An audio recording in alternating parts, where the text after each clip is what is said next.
masjid Asy-Syifa itu ada imam Allahu Akbar, Bismillahirrahmanirrahim, Alhamdulillahi Rabbil Alamin, Ghairil maghdubi alaihim waladdallin. Nah, imam udah baca Al-Fatihah, antara baru Al-Fatihah.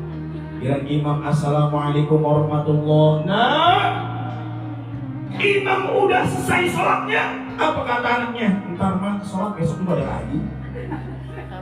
Ada yang gitu anaknya. Bu,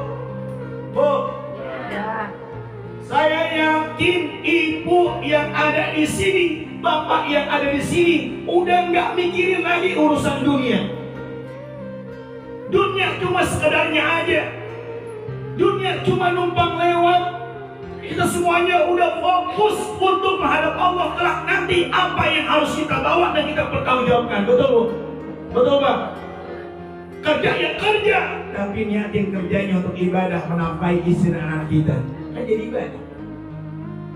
Tapi kalau seandainya yang meninggal dalam keadaan baik ketika dia lagi sujud, banyak kita lihat video-videonya Ibu ya. Dia lagi sujud, nggak bangun-bangun. Pas dibangunin ternyata dia tidur. Tidurnya nggak bangun lagi.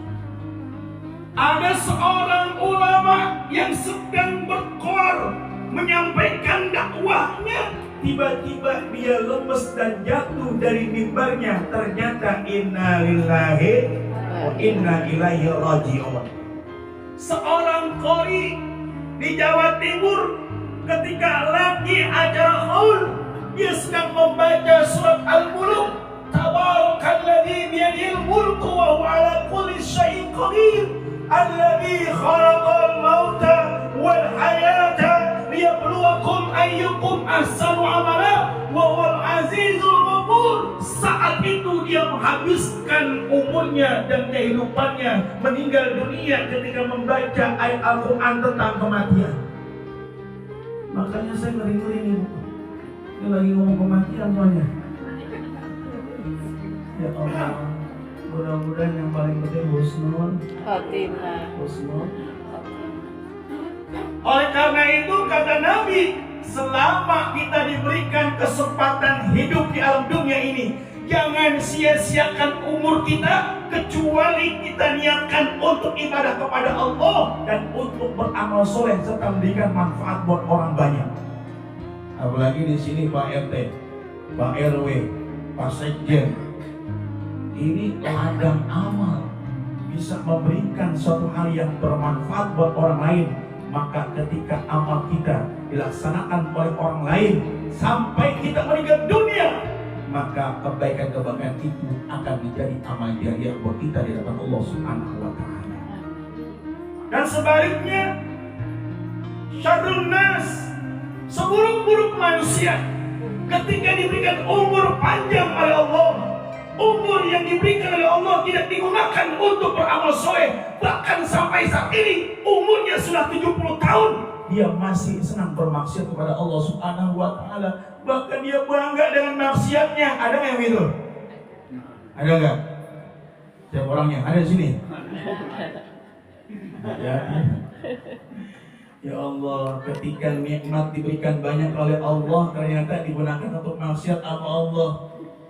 Dia gandeng perempuan yang bukan mahramnya, bahkan memang dia pekerjakan, bahkan dia bangga dengan itu. Dia sebarluaskan video-videonya, kebanggaan bermaksiatnya.